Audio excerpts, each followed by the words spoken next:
열왕기하 20장 12절에서 21절 말씀 마지막 절까지 우리 교독합니다.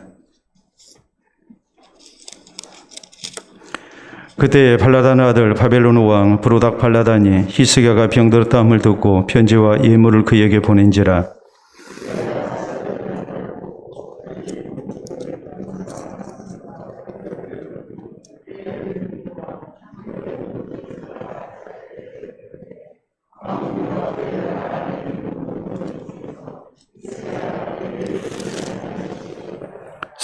선지자 이사야가 히스기야 왕에게 나와 그에게 이르되 이 사람들이 무슨 말을 하였으며 어디서부터 왕에게 왔나이까?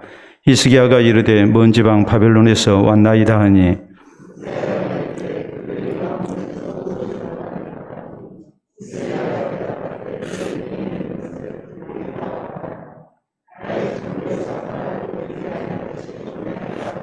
이사야가 히스기야에게 이르되 여호와의 말씀을 들으소서.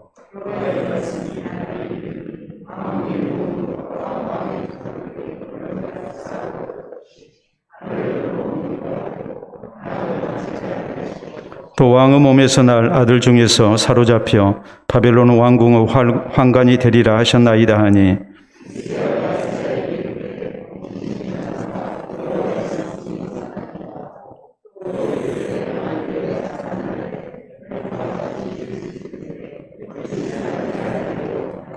히스기야의 남은 사적과 그의 모든 업적과 저수지와 수도를 만들어 물을 성 안으로 끌어들인 일은 유다 왕 역대지락에 기록되지 아니하였느냐?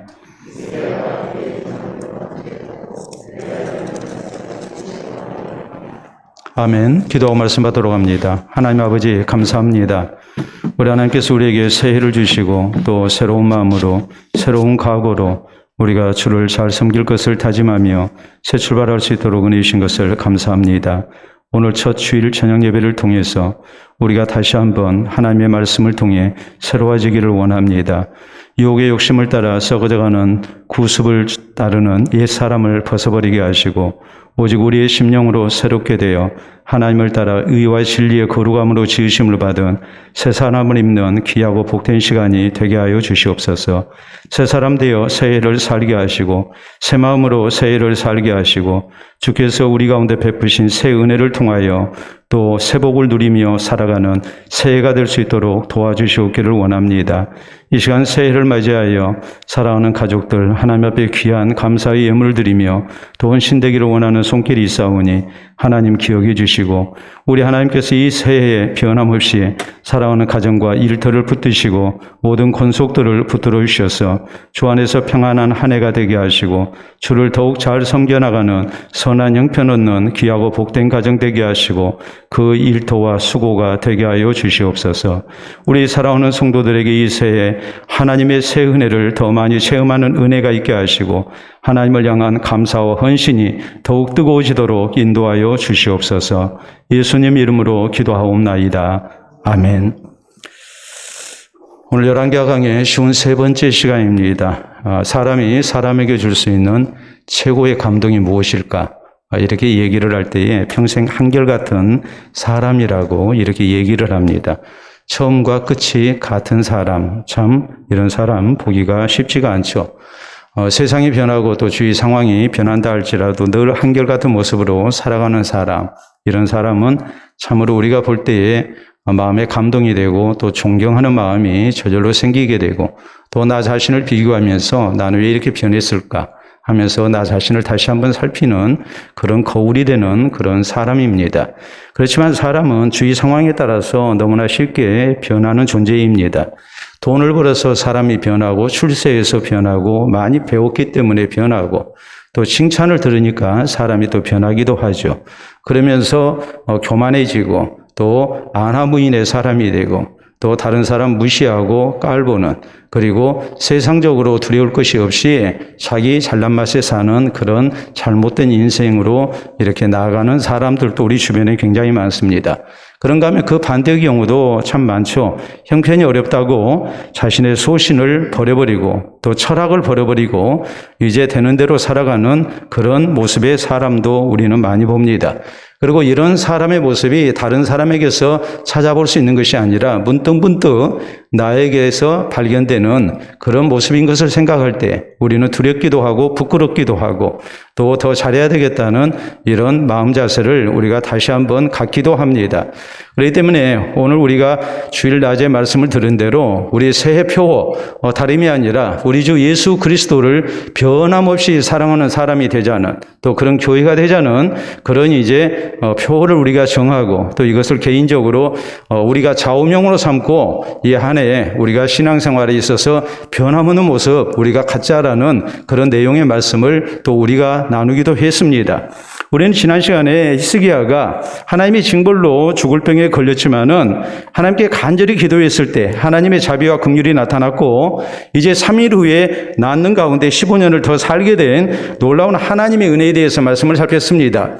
하나님께서는 그 3일 동안도 히스기야가 불안 가운데 빠지지 않도록 저에게 해시계가 10도 뒤로 가는 하나님의 놀라운 징표를 이렇게 허락을 하셨습니다. 분명히 히스기야가 받았던 은혜는 아무나 받을 수 없는 하나님의 놀라운 은혜였고 특별한 은혜였습니다. 그러면 히스기야가 하나님을 더 잘 섬겨야 합니다. 이것이 마땅한 일입니다. 그런데 오늘 성경 말씀을 보면 히스기야는 자신의 치유에 대한 바벨론의 축가 사절단이 방문했을 때에 자기의 부요함을 자랑하고 나라의 부강을 자랑하다가 하나님의 징벌을 경고받게 됐다는 것이 오늘 성경이 우리에게 전하는 말씀의 내용입니다. 은혜 받고 난 다음에 사람이 변해버린 겁니다. 내 기도 응답이 되고 난 다음에 사람이 변해버린 겁니다. 건강을 얻었을 때에 그가 또 변해버린 겁니다. 나라의 평안을 얻었을 때에 사람이 변해버린 겁니다. 그렇기 때문에 오늘 우리에게 이런 히스기야의 잘못된 모습이 나타나지 않도록 어떻게 하면 우리가 세상이 변하고 변해도 한결같은 하나님을 향한 신앙으로 사는 사람으로 우리가 이 새해를 살 것인가, 이걸 우리가 다시 한번 우리가 살필 수 있어야 합니다. 오늘 히스기야의 이 잘못된 모습, 변해버린 모습, 이것을 통해서 우리가 교훈을 받고 우리에게 이런 모습이 있지 않도록 우리가 경계하고 또 경계할 줄 아는 그런 성도들이 되어야 될 것입니다. 우리는 먼저 여기 오늘 성경 말씀에 이 히스기야가 바벨론의 축가 사절단에게 하나님의 은혜를 나타내지 아니한 일을 우리가 중요하게 생각해야 합니다. 오늘 본문 12절에 보면 그때에 발라단의 아들 바벨론 왕 브로닥 발라단이 히스기야가 병들었다함을 듣고 편지와 예물을 그에게 보낸지라 라고 이 말씀이 나옵니다. 그때라는 이 시제가 때가 언제를 얘기하겠습니까? 그가 병이 나은 후에라는 말입니다.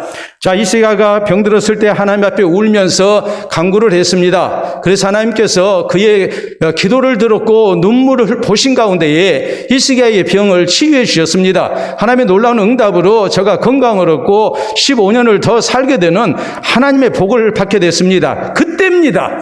자, 그때에 이 바벨론의 축가 사절단이 찾아왔습니다. 그런데 오늘 성경 말씀 보면 13절에 히스기야가 사자들의 말을 듣고 자기 보물고의 금은과 향품과 보배로운 기름과 그의 궁기고와 창고의 모든 것을 다 사자들에게 보였는데 왕궁과 그의 나라 안에 있는 모든 것 중에서 히스기야가 그에게 보이지 아니한 것이 없더라라고 말씀하면서 14절 15절에 보면은 선지자 이사야가 히스기야 왕에게 나와 그에게 이르되 이 사람들이 무슨 말을 하였으며 어디서부터 왕에게 왔나이까? 히스기야가 이르되 먼 지방 바벨론에서 왔나이다 하니 이사야가 이르되 그들이 왕궁에서 무엇을 보았나이까 하니 히스기야가 대답하되 내 궁에 있는 것을 그들이 다 보았나니 나의 창고에서 하나도 보이지 아니한 것이 없나이다 하더라라고 이렇게 말씀이 나옵니다. 자, 히스기야가 자기의 모든 것을 바벨론 사절단에게 자랑을 한 겁니다. 그럼 우리가 여기서 하나 생각을 해야 합니다. 왜 이 바벨론의 사절단이 멀리서 이렇게 유다까지 찾아왔을까? 거기에는 중요한 정치적 목적이 있었습니다. 자, 아수라는 나라가 제국을 이루고 이제 굉장히 강대한 나라입니다. 아수르에 의해서 북이스라엘도 망했고 또 남유다도 굉장히 위협을 많이 당했죠. 이런 형편인데 이제 바벨론이라는 신흥 제국이 일어났습니다. 그러면 중동의 패권을 이제 겨루기 위해서 바벨론과 아수르는 이제 큰 전쟁을 치러야 합니다. 실제적으로 치렀습니다. 자, 그러면 바벨론 입장에서 이 아수르를 제외한 나머지 민족들, 나라들과 반아수르 동맹을 맺어야 할 그런 필요를 느낀 겁니다. 그래서 아수르의 진출을 억제하고 저지하고 그래서 궁극적으로 아수르를 멸망시킬 그런 큰 계획을 가지고 있었습니다. 그렇기 때문에 유다를 이렇게 자기 편으로 끌어들이기 위해서 히스기야가 병들어서 낫다고 하니까 이렇게 멀리서 이제 왕의 편지와 그리고 예물을 이렇게 보내는 가운데 히스기야가 병낫게 된 것을 축하를 한 겁니다. 축하 사절단을 보낸 거란 말이에요. 그런데 이렇게 찾아온 사람들에게 히스기야가 국력을 자랑한 거예요. 우리가 이렇게 굉장한 무기를 많이 가지고 우리가 열심으로 이렇게 단결해서 싸운 가운데 아수르의 침략을 우리가 막아냈습니다. 지금 이렇게 자랑을 한 거예요. 우리가 이렇게 부강합니다 라고 이렇게 자랑을 한 거예요. 그렇지만 히스기야가 아수르의 침략을 막아낸 것은 어떤 무기 때문에 또 군대의 힘 때문에 했던 것은 절대 아닙니다. 히스기야는 철저하게 하나님의 은혜와 도움으로 인해서 아수르의 18만 5천 군대를 물리치고 이렇게 나라를 지켜냈습니다. 이게 완전히 다 하나님 은혜거든요. 근데 하나님 은혜를 자랑하지 아니했어요. 오히려 자기가 가지고 있는 군대의 힘과 무기를 또 보물을 자랑을 한 거예요. 그렇기 때문에 이사야가 그것을 지적합니다. 그리고서 16절에서 18절 사이에 이렇게 말씀을 전하죠. 이사야가 히스기야에게 이르되 여호와의 말씀을 들으소서. 여호와의 말씀이 날이 이르리니 왕궁의 모든 것과 왕의 조상들이 오늘까지 쌓아두었던 것이 바벨론으로 옮긴 바 되고 하나도 남지 아니할 것이요 또 왕의 몸에서 날 아들 중에서 사로잡혀 바벨론 왕궁의 환관이 되리라 하셨나이다 하니라고 했어요. 우리가 같은 사건을 기록하고 있는 역대하 32장 25절에 있는 말씀을 보면은 성경은 이렇게 기록을 합니다. 히스기야가 마음이 교만하여 그 받은 은혜를 보답하지 아니하므로 진노가 그의 유다와 예루살렘에 내리게 되었다라고 이렇게 성경은 기록합니다. 하나님께서 놀라운 은혜를 주셨습니다. 국가적으로 나라를 구원해 주셨습니다. 그런가 하면 개인적으로 죽을 사람을 하나님이 살려주셨습니다. 이런 것을 생각하면 받은 은혜가 크기 때문에 마땅히 하나님 앞에 감사하고 영광을 돌려드려야 되는데 히스기야가 그렇게 하지를 아니한 거예요. 이것이 큰 범죄가 됐고 이로 인해서 하나님의 무서운 징벌을 당하게 됐다. 이것이 오늘의 성경 말씀이 우리에게 증가하고 있는 내용이란 말이에요. 우리가 어떻게 살아야 합니까? 우리가 좋은 형편을 얻었을 때에 또 내가 남들보다 더 나은 그런 결과를 얻게 됐을 때 우리가 먼저 무엇을 생각해야 되겠습니까? 내 지혜를 자랑해야 합니까? 내 수고를 자랑해야 합니까? 내 열심을 자랑해야 합니까? 그것이 아니죠. 성경은 우리에게 말씀하시기를 이 모든 것에 하나님의 은혜를 감사하고 하나님께 영광을 돌려드리는 자세가 우리에게 있어야 함을 말씀을 하는 거예요. 우리가 어려울 때는 눈물 콧물 짜가면서 하나님 앞에 기도했는데 형편이 좋아지면 이제 내가 수고해서 그렇게 열심히 기도해서 됐다는 식으로 모든 공로를 나에게 돌립니다. 그리고 사람이 변하기 시작하죠. 우리가 그렇게 돼서는 안 된다는 말이에요. 여러분, 우리가 사무엘상에 보면은 사무엘 선지자 당시에 그런 일이 있었습니다. 자, 나라가 상당히 어려웠습니다. 이런 어려운 형편 가운데 사무엘 선지자가 백성들을 미스바에 모이게 합니다. 그리고 우리가 하나님을 찾자고 그러면서 일종의 부흥회를 여는 거예요. 그래서 지난날의 죄를 자복하고 우리가 하나님을 떠나 살았던 이런 죄악들을 하나님 앞에 회개하면서 하나님의 은혜를 구합니다. 자, 이스라엘 백성들이 모여있는 것을 보고 블레셋 군대가 쳐들어왔습니다.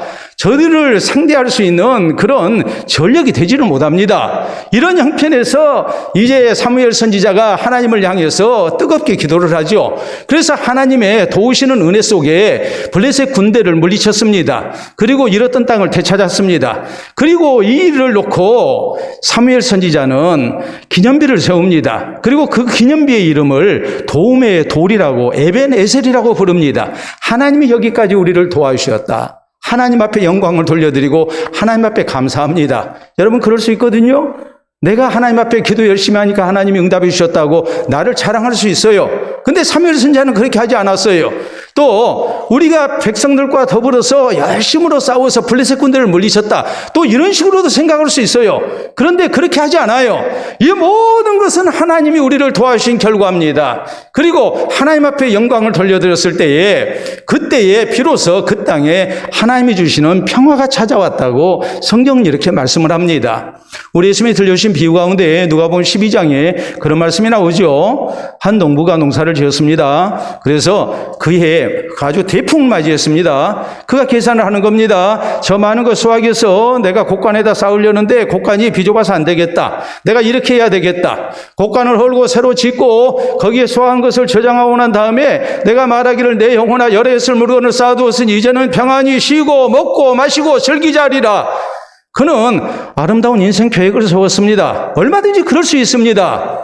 그런데 하나님 그에게 말씀하십니다. 어리석은 자여, 내가 오늘 밤 내 영혼을 도로 취하리니 그리하면 네가 쌓아둔 것이 네 것이 되겠느냐 그랬거든요. 그리고 주님은 결정적인 말씀을 하십니다. 왜 하나님이 그에게 그런 무서운 형벌을 내리셨는가? 그건 다름이 아니고 자기를 위하여 쌓아두고 하나님께 대하여 부요치 못한 자가 이와 같다 그랬어요. 분명히 내가 수고했습니다.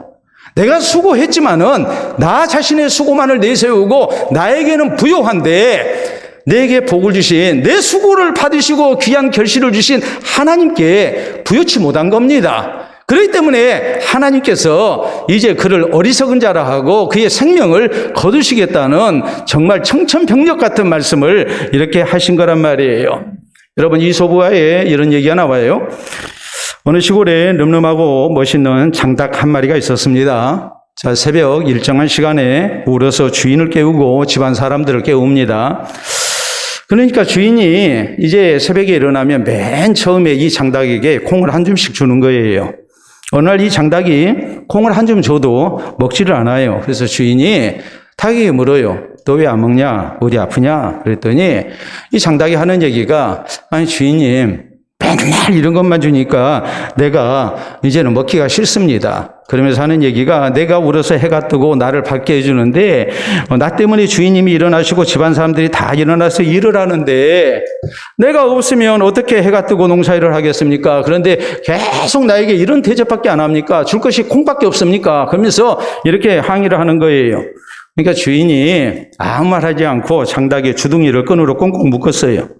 이튿날 새벽이 됐습니다. 여러분, 해가 떴을까요? 안 떴을까요? 다음날 새벽에 해가 떴을까요? 안 떴을까요? 해가 뜨죠. 날이 밝아지죠. 그러니까 주인이 장닭에게 얘기하는 겁니다. 봐라. 네가 울지 아니해도 저렇게 해가 뜨지 않느냐. 네가 울어서 해가 뜬 것이 아니라 네가 크게 착각했다. 그러니까 장닭이 얼마나 부끄러운지 얼굴이 빨개지고 벼슬도 빨개졌다는 거예요. 그러니까 닭벼슬이 빨간 거예요. 이솝은 이 얘기를 통해서 우리가 착각해서는 안 된다고, 우리가 교만해서는 안 된다고, 내가 잘나서 뭘 이룬 것처럼 우리가 생각해서는 안 된다고 강조를 하고 있는 거예요. 내가 남들보다 더 많이 수고하고 더 노력해서 내가 선한 결과를 얻었다고 해서 나라는 사람이 굉장한 것처럼 우리가 착각해서는 안 된다는 말이에요. 우리는 살아계신 하나님의 은총을 의지하고 사는 사람들입니다. 우리의 모든 삶을 하나님이 주장하심을 우리는 믿고 사는 사람들입니다. 그러면 우리가 뭐 해야 되겠습니까? 내 수고를 하나님이 받으시고 선한 결과를 주셨음을 인해서 우리는 하나님 앞에 감사하고 하나님께 영광을 돌려드려야지 자꾸 하나님 제쳐두고 나를 내세우는 그런 어리석음이 있어서는 안 된다는 말이에요.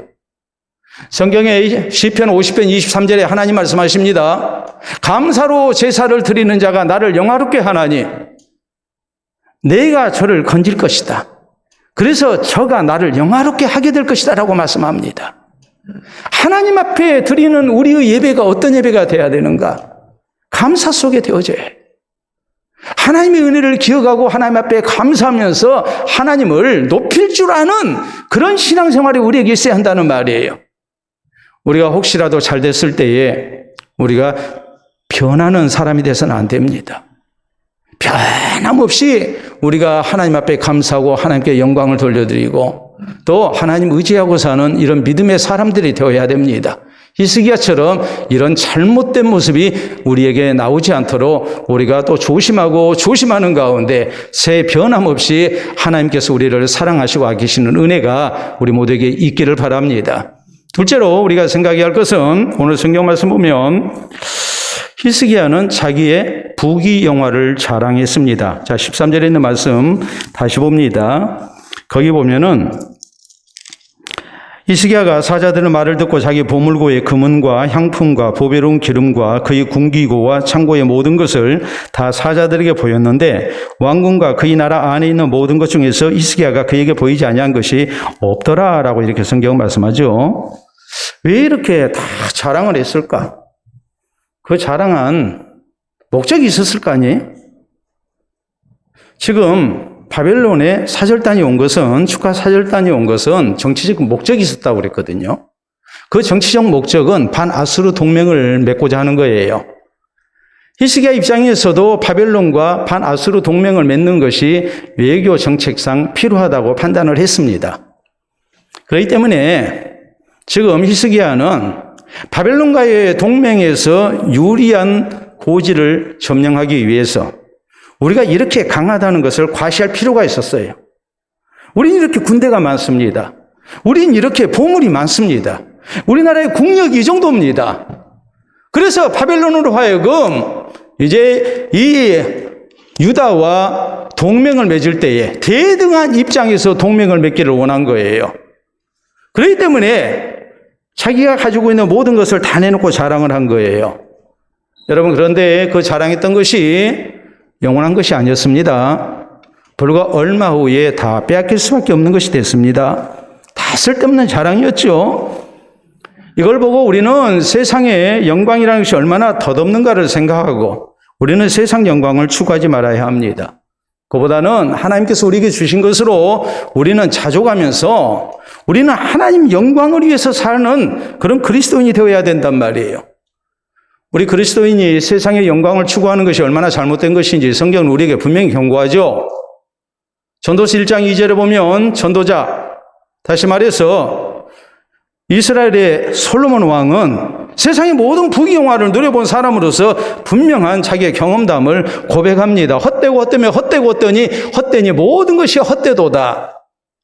내가 세상 사람들이 추구하는 모든 것을 내가 해봤는데 결국은 그거 다 소용없는 것이더라.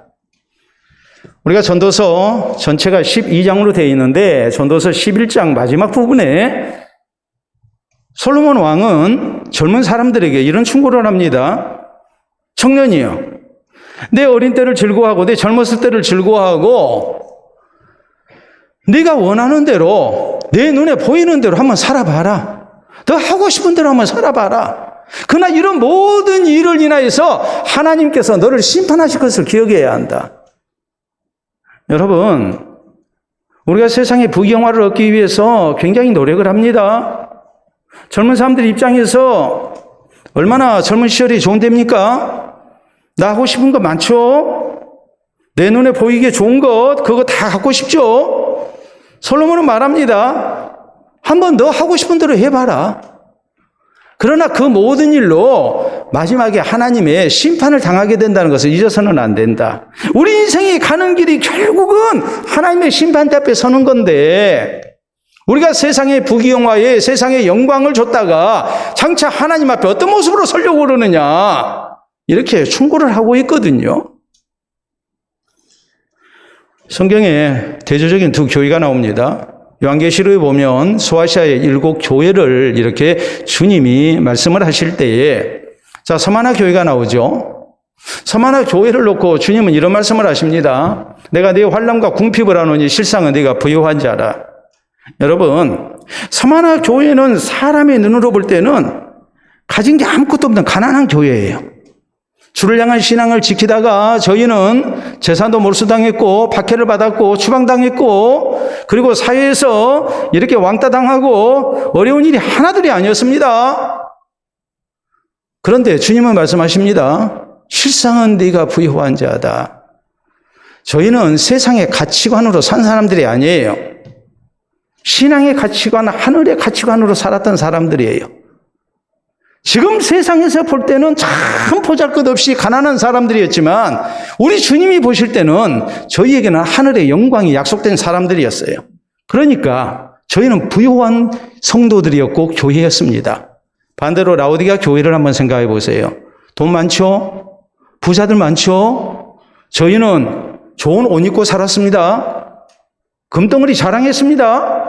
누가 보더라도 부자들입니다. 부자교회입니다. 그런데 주님은 뭐라고 말씀하십니까? 세상 영광만을 좇는 저희의 모습이 주님 보실 때에는 가난하고 벌거벗은 자라고 주께서는 책망을 하십니다. 신앙적 가치관 속에서 나를 봐야 해요. 세상을 봐야 해요. 특히 요한 1서 2장 15절 이하의 성경은 이런 말씀을 해요. 세상이나 세상에 있는 것들을 사랑하지 마라. 세상에 있는 모든 것은 육신의 정욕과 안목의 정욕과 이생의 자랑인데 이 세상도 그 정욕도 다 지나가되 오직 하나님의 뜻을 행하는 자가 영원히 거한다고 우리에게 분명하게 말씀하십니다. 우리가 세상 거 다 좋아 보이지만 시간 지나고 나면 그거 아무것도 아니다 이 말이에요. 하나님 앞에 서게 되면 그거 자랑할 것이 못 된다 이 말이에요. 하나님의 뜻을 찾아서 하나님 말씀대로 살고 주의 나라 사역을 위해서 헌신된 모습이 하나님 보시기에 영원히 남을 가치 있는 일이라는 것을 우리가 알아야 한다고 성경은 말씀하십니다. 자, 우리가 사자성어 하나 보도록 하겠습니다. 여러분 보시게 되면 일장춘몽이라는 말이 나와 있습니다. 일장춘몽이 뭐겠습니까? 한바탕의 봄꿈이라는 말이거든요. 여러분 봄이라는 것이 계속 봄은 아니지요. 봄은 좀 있으면 지나가게 돼 있고 그리고 여름이 찾아오게 돼 있습니다. 이 일장춘몽의 유래를 우리가 보면은 우리는 그것을 분명히 알 수 있어요. 중국 송나라 최고 문장가인 소동파가 있었습니다. 근데 이 사람이 잘 나가다가 1097년부터 3년 동안 이렇게 유배 생활을 하게 됐어요. 그래서 아주 산골 벽지에서 이렇게 생활을 하는데 어느 날 70세가 넘어 보이는 노파를 길에서 산책하다가 만났어요. 근데 이 노파가 소동파를 알아본 거예요. 그래가지고 소동파의 초라한 모습을 보고서 놀라고 안타까워하면서 이런 얘기를 합니다. 지난날의 부귀영화는 그저 한바탕의 꿈에 지나지 않는구려 그랬어요. 당신 잘 나갈 때는 내가 우러러보고 굉장한 사람이었는데 이렇게 몰락하고 이렇게 이제 산골에 들어와서 유배 생활하는 것을 보니까 그리고 아주 초라한 모습으로 이렇게 변해버린 것을 보니까 지나간 모든 영광 부귀영화라는 것은 다 일장춘몽에 불과하구나. 내가 알겠다고 이렇게 말을 하는 거거든요. 한때 문장으로 천하를 놀라게 했던 사람이고 세상의 부귀영화를 누렸던 소동파입니다. 그런데 이 사람 늙어지고 그 모든 것 다 잃고 나니까 이 산골 구석에서 평생을 살아온 나하고 별로 다를 바가 없다는 말이에요. 세상의 부귀영화가 그렇다는 말이에요. 다 일장춘몽이에요. 우스개로 이런 얘기를 합니다. 우리는 세상을 살다가 삶의 평준화, 인생의 평준화를 겪는다고 얘기를 해요. 태어날 때는 금수저, 은수저, 흙수저 해서 굉장한 신분 차이가 있고 또 학벌의 세습, 또 신분의 세습이 이루어지죠. 그 차이가 있어요. 근데 나이가 들어가면 이런 모든 것들이 점점 모든 사람이 다 평준화의 과정을 거치게 돼요. 어떻게 거치게 될까요? 40대가 되면은 욕망의 평준화가 이루어집니다. 30대까지는 내가 인생에 뭘 해봐야 되겠다. 이런 계획도 세우고 저런 계획도 세우고 내가 이것도 해보고 저것도 해보고 그래요. 근데 40세가 되면은 이미 인생이 정해졌어요. 이제는 한눈 팔지 말고 그 길로만 가야 해요. 욕망의 평준화가 이루어진 거예요. 40대가 돼가지고 아직도 어떤 욕망을 꿈꾸고 있는 사람이 있다면 인생 잘못 살고 있는 거예요. 40세 되면 내 인생이 이제 정해졌으니까 그 길로 한눈 팔지 말고 가야 합니다. 이게 바로 욕망의 평준화예요. 50대가 되면 어떤 평준화가 이루어질까요? 50대가 되면 지식의 평준화가 이루어집니다. 이 말은 무엇을 의미하냐면 50대가 되면 세상이 하도 변해가지고 내가 그동안에 대학을 다니고 대학원을 다니고 배웠던 것, 그것이 내 인생에 그렇게 영향을 끼치지를 못해요. 이제는 다 옛날 지식이 되고 말아요. 세상이 얼마나 빨리 변합니까? 그때가 되면 대학 나온 사람이나 안 나온 사람이나 거기서 거기에요. 50대가 되면 지식의 평준화가 이루어집니다. 60대가 되면 무슨 평준화가 이루어지겠습니까? 외모의 평준화가 이루어집니다. 60대 돼가지고 너무 얼굴 바르고 막 애쓰지 말아요. 다 비슷해요. 더구나 요새는 마스크 써버리니까 정말 비슷해졌어요. 어떤 분들은 그러죠. 계속 마스크 썼으면 좋겠다고. 그래요, 안 그래요? 외모의 평준화가 이루어져요. 70대가 되면 배우자의 평준화가 이루어져요. 배우자의 평준화가 이루어진다는 것은 꼭 지금은 평균 수명이 늘어났기 때문에 그지는 않습니다만은 남편이 있든지 아내가 있든지 남편이 없든지 아내가 없든지 거기서 거기다 이 말이에요. 배우자라는 존재가 내 인생을 살아가는데 굉장히 중요한 존재가 되지가 않아요. 70대가 되면. 80대가 되면 무슨 평준화가 이루어질까요? 80대가 되면 부의 평준화가 이루어져요. 나이 80이 넘으면 돈이 그렇게 많이 필요 안 해요. 지금 우리는 그러죠. 늙으면 돈 필요하지. 돈 필요합니다. 노후대책 세워야 합니다. 근데 실제적으로 80세 넘어가면 돈 쓸 일이 별로 없어요. 80세 돼가지고 보석 끼고 다니고 그거 욕심낼 겁니까? 그거 별로 중요하지가 않아요. 90세가 되면은 자연의 평준화가 이루어집니다. 자연의 평준화라는 것은 사람이 살았어도 죽은 것하고 똑같고 90세 넘으면요 하루에도 몇 번씩 살았는지 죽었는지 가족이 확인해야 해. 숨 쉬는지 안 쉬는지. 그래서 흙에서 나온 인생 흙으로 돌아가게 돼 있어요. 자연의 평준화라고 그래요. 삶과 죽음의 평준화가 이루어지는 거예요. 우리가 지금은 좀 젊으니까 그냥 뭐라도 많이 얻기 위해서 굉장히 노력을 하고 그게 내 인생의 굉장히 중요한 부분을 차지하고 있는데 실상 세월이 흐르고 나면 그것이 그렇게 중요한 것이 아니에요. 지나고 보면 그게 영원하지 않다는 얘기예요. 세상의 것은 절대 영원하지 않아요. 히스기야는 자기가 가지고 있는 것이 영원할 것처럼 자랑했어요. 근데 그게 다 없어지게 되잖아요. 우리가 이 사실을 잊지를 말아야 해요. 그리고 너무 세상 것에 우리가 연연해서는 안 되고 세상의 영광이 우리 인생의 목표가 돼서는 안 돼요.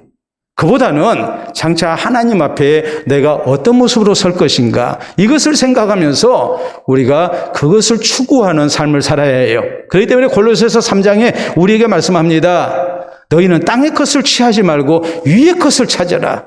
거기에는 예수 그리스도와 함께 모든 좋은 것이 감춰져 있다. 우리가 이렇게 강조하는 것 아니겠습니까? 히스기야처럼 우리가 세상 것 때문에 어리석은 인생 사는 그런 사람 되지 말고 우리는 세상 것보다는 하나님 나라의 것을 더 소중히 여기면서 하나님 앞에 내가 어떤 모습으로 설 것인가를 생각하면서 우리의 삶의 방향을 바로 정하고 하나님 앞에 참으로 하나님 보실 때에 칭찬하실 만한, 상 주실 만한 이런 삶을 살아가는 우리 모두가 될 수 있기를 바랍니다. 자, 세 번째, 우리가 또 생각해야 할 중요한 교훈이 있어요.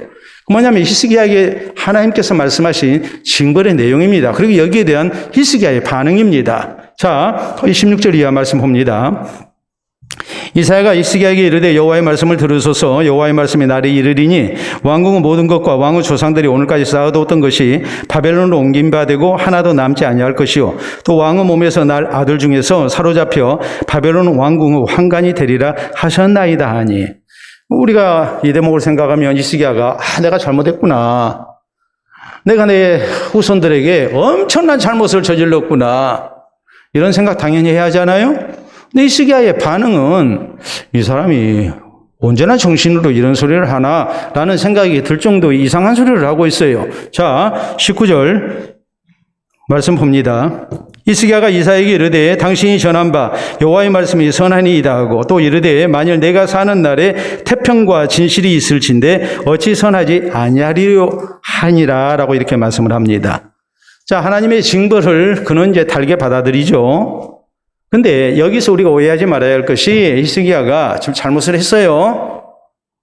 하나님의 징벌이 자신의 시대에 나타나지 아니하고 자손대에 나타난다고 그러니까 내가 하나님의 형벌을 피할 수 있어서 다행이구나. 내가 감사해야 되겠구나. 그런 의미가 결코 아니라는 사실이에요. 생각하면 자신의 시대에도 하나님의 무서운 징벌을 당해야 되고 자손의 시대에도 하나님의 무서운 징벌을 당해야 해요. 나라가 망해야 하고 그리고 이방 땅에 포로로 끌려가고 왕족이라 할지라도 이방 나라에서 황간의 그런 삶을 살아야 하는 비운이 찾아오게 돼 있다는 것을 생각하면 히스기야의 입장에서 이건 큰 잘못을 저질렀다는 생각을 안 할 수가 없었을 거예요. 근데 히스기야는 이런 하나님의 무서운 징벌이 하나님의 자비와 긍휼 가운데 자손들 시대에 나타난다는 것. 내 시대에라도 하나님께서 참아주시고 이렇게 하나님의 평강의 복을 주셨다는 사실에 대해서 감사를 하고 있는 거예요. 그걸 달게 받아들이고 있는 거예요. 여러분, 결국 100여 년 후에 바벨론에 의해 유다는 멸망을 당했고 그리고 하나님께서 경고하신 이 징벌은 그대로 성취가 됩니다. 우리는 히스기야가 자신의 잘못에 대한 하나님의 징벌을 놓고 하나님의 절대 주권을 인정하면서 거기에 대해서 원망하지 아니한 것을 우리가 배워야 해요. 우린 그래요. 우리의 모든 삶이 하나님의 절대 주권 속에서 이루어진다고 믿는 사람들이에요.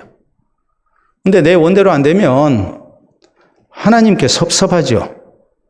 그리고 그런 하나님 믿을 필요가 없다는 시험에 빠지기도 합니다. 신앙생활에 기쁨이 없고 감사가 없고 원망으로 일관되는 경우가 참 많습니다. 근데 그래서는 안 된다는 거예요. 자, 다윗이 하나님 앞에 범죄했습니다. 그래서 그의 아들을 하나님이 병들어서 죽이십니다. 이 병든 아들을 놓고 다윗이 금식하고 굉장히 하나님 앞에 눈물로 호소했어요. 근데 하나님께서 그 아들의 생명을 결국 거두셨어요. 하나님 이럴 실수가 있습니까? 해도 너무합니다. 이럴 것 같거든요. 근데 다윗은 그렇게 하지 아니했어요. 오히려 이 모든 것을 하나님의 주권으로 인정하고 받아들입니다. 그리고 뭐 합니까? 아이가 죽었다는 사실을 확인하고 다윗은 오히려 씻고 옷을 갈아입고 그리고 식사를 하기 시작하거든요. 신하들이 깜짝 놀랐어요. 아이가 죽었다는 말을 왕에게 차마 하지를 못했는데 왕이 얼마나 상심할까 싶어서 그걸 숨겼는데 다윗 왕이 눈치를 알았거든요. 그래서 아이가 어떻게 됐느냐 물으니까 할 수 없이 대답을 하는 겁니다. 죽었다고 그러니까 다윗이 그냥 태도가 돌변해가지고 씻고 먹을 것 가져오라더니 식사를 하기 시작하거든요. 그러니까 신하들이 묻는 거예요. 아니 왕께서 아이가 병들었을 때는 식음을 전폐하고 하나님께 매달려서 호소하시더니 아이가 죽었다 하니까 이렇게 씻고 식사하시니 이거 어찌된 일입니까? 그때 다윗의 대답은 이것이었습니다. 이미 하나님이 아이의 생명을 데려가셨는데 내가 그걸 어떻게 바꿀 수 있겠느냐? 하나님이 하신 일이지 않느냐? 아이를 내가 어떻게 내게 죽어버린 아이를 다시 오게 할 수 있겠느냐? 내가 이제 죽어서 저에게 가는 것밖에 다른 길이 있겠느냐? 하나님의 절대 주권에 대해서 그대로 복종하고 받아들이고 감사하는 거예요. 욥이 그랬죠. 주신 이도 여호와시고 가져가신 이도 여호와시고 그가 재난을 당했을 때 하나님 찬송하고 경배드리고 어리석게 하나님을 원망하지 아니합니다. 사도 바울은 어떠했습니까? 아무리 기도해도 하나님이 치유해 주시지 않은 육체의 가시 때문에 혹은 자기의 인생길 또 선교 사역에 있어서 내가 교회 간 것이 있었고 가기를 원한 길이 있었지만은 하나님이 그 길을 막으시고 마게도냐인의 환상을 보게 하시고 유럽으로 건너가게 하셨을 때에 그 모든 것을 하나님의 뜻으로 받아들이고 조금 더 원망을 안 하죠. 이것이 오늘 우리에게 필요하다 이 말이에요. 여러분, 우리의 신앙이 변질될 때가 언제가 변질되냐면 우리의 환경이 변해서도 우리가 사람이 변하지만 또 한편으로 우리의 신앙이 변질된 것은 하나님 하시는 일이 내 마음에 안 들면 변질이 됩니다. 시험 드는 겁니다. 그렇기 때문에 우리는 절대적으로 하나님의 이 주권을 인정하고 사는 자세가 필요해요. 자, 여러분 한번 보도록 하겠습니다. 여러분 사진을 보시게 되면 교통사고가 나서 트럭과 트럭 사이에 승용차가 저렇게 됐습니다. 저기 두 사람 타고 있었습니다. 중국에 있었던 사고예요. 저기 승용차에 있었던 사람 어떻게 됐을까요? 자, 여러분이 한번 상상을 해보세요. 트럭과 트럭 사이에 저렇게 승용차가 끼어가지고 그래서 완전히 형체를 알아보기 힘들 정도로 저렇게 큰 사고가 났습니다. 두 사람 타고 있었습니다. 그러면 어떻게 됐을까요? 살았을까요? 죽었을까요? 죽어야 옳죠. 그런데 두 사람이 가벼운 찰과상만 입고 기적적으로 살았어요.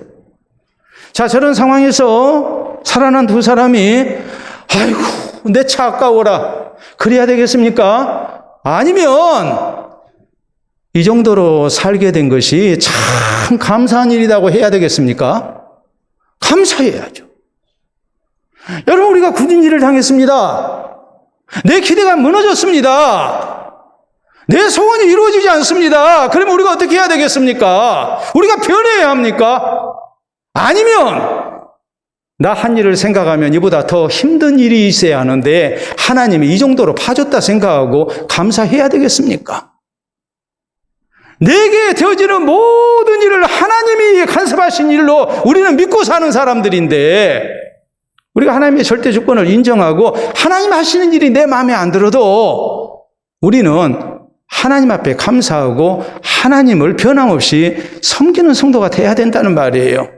또 그래야 할 이유가 뭡니까? 로마서 8장 28절 말씀대로 우리가 알거니와 하나님을 사랑하는 자, 곧 그의 뜻대로 부르심을 입은 자들에게는 모든 것이 합력하여 선을 이루기 때문입니다. 지금은 우리가 다 모릅니다. 그러나 궁극적으로 나중에 시간 지나고 보면 그것도 하나님의 은혜였습니다.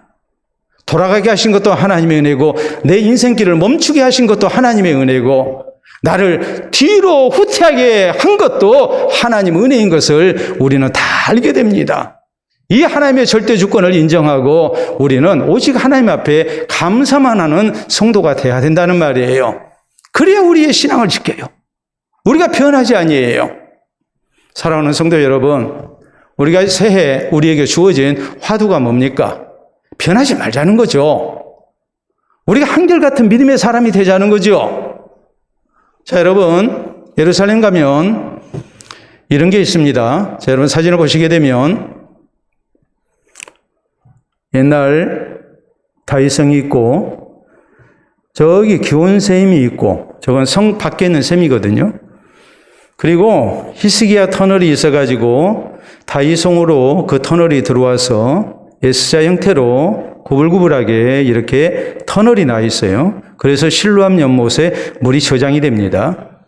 저것을 왜 만들었느냐 했을 때에 전쟁이 일어나게 되면 이제 적들이 성을 포위하게 되죠. 그러면은 장기전에 대비하기 위해서 필요한 것은 양식과 물입니다. 식량과 물이 필요합니다. 예루살렘은 고지대입니다. 그리고 자체적으로 물이 없습니다. 견고한 성벽을 이렇게 쌓다 할지라도 마실 물이 없으면 안 돼요. 샘이 성 밖에 있어요.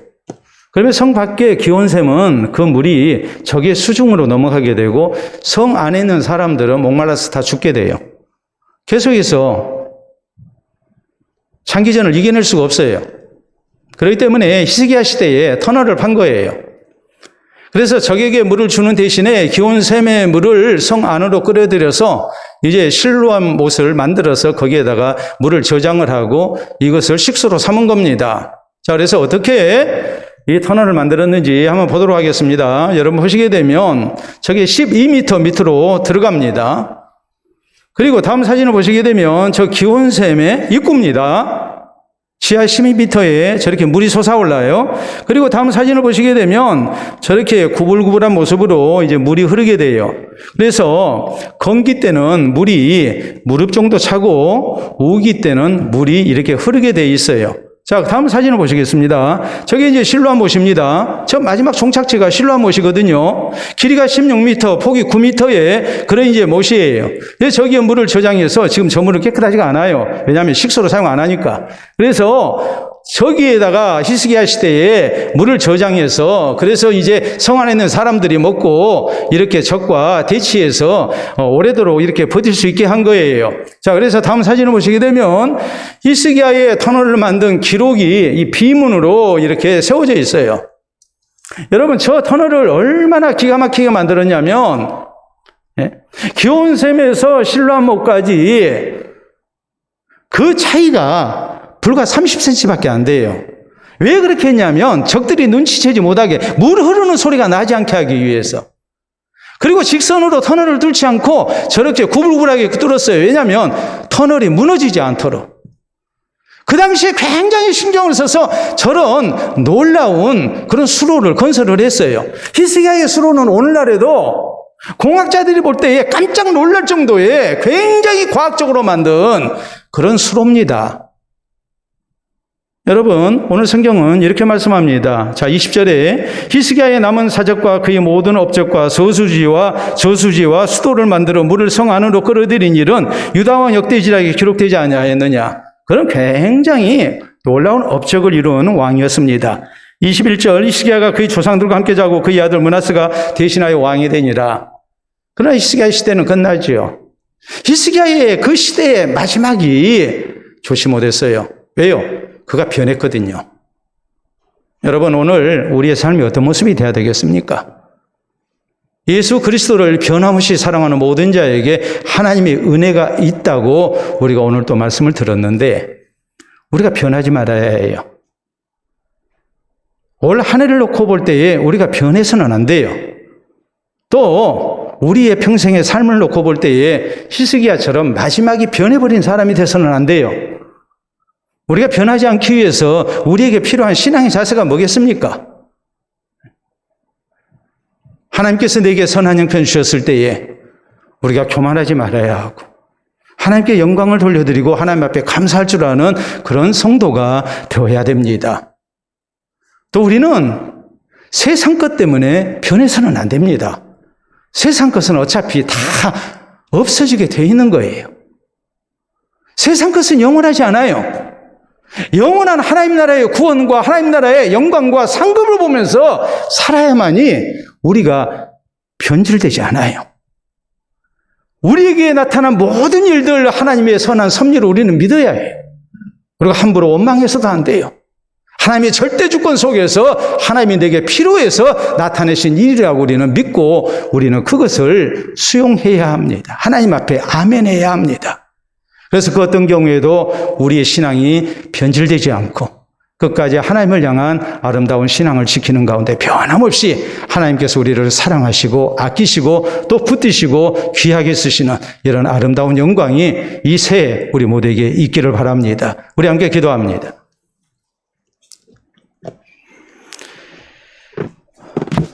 이 새해 결심 각오가 올 한 해 아니 우리의 사는 날 동안 변치 않기를 우리는 소망하고 또 힘써야 합니다. 오늘 주신 말씀 생각하면서 우리가 어떤 때 우리의 신앙이 변질되는지 다시 한번 주님의 음성을 통해서 우리가 깨달을 수 있기를 바랍니다.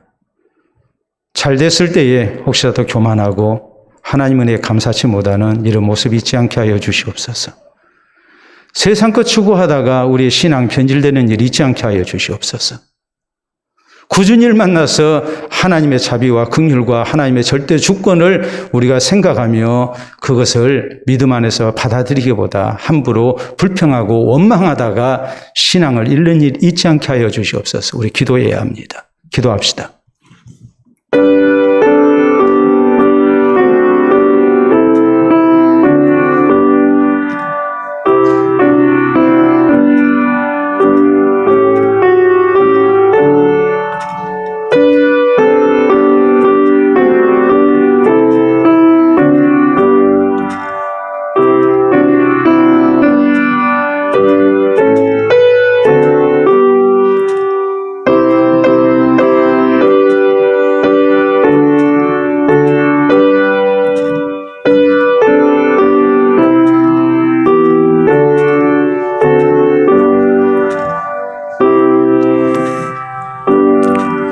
참으로 좋으신 우리 아버지 은혜를 진심으로 감사합니다. 지난해를 뒤로하고 우리에게 새해를 허락하여 주셔서 이렇게 하나님 앞에 나와 경배드리며 우리의 마음을 다잡고 우리가 더욱 신앙생활 잘하기를 소원토록 은혜 주시니 참으로 감사합니다.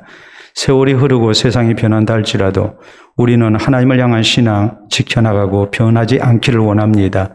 우리 하나님을 향한 진실된 신앙 고백과 하나님의 영광을 위하여 사는 모습이 늘 우리에게 있기를 원합니다. 이 땅의 영광보다 하나님 나라의 영광을 사모하며 우리가 살아갈 수 있기를 원합니다. 굳은 일을 만나도 하나님 앞에 감사할 줄 아는 성도가 되게 하시고 하나님의 주권과 하나님의 긍휼을 생각하며 우리가 더욱 신앙으로 살고자 다짐하는 모습이 우리에게 있기를 원합니다. 그래서 우리의 신앙이 또 우리의 사는 모습이 일평생 변치 않게 하시고 하나님을 향한 진실된 신앙을 지켜나가며 흔들리지 않는 모습으로 우리가 하나님 나라를 향해 나아갈 수 있도록 도우시고 하나님 앞에 아름다운 모습으로서는 우리 모든 성도들이 될 수 있도록 인도하여 주시옵소서. 우리 주 예수 그리스도를 변함없이 사랑하여 우리 하나님이 주시는 평강과 은혜의 복을 누리는 새해가 되게 하시고 우리 성도들 되게 하시고 우리의 평생 되도록 주장하여 주시옵소서. 예수님 이름으로 기도하옵나이다. 아멘.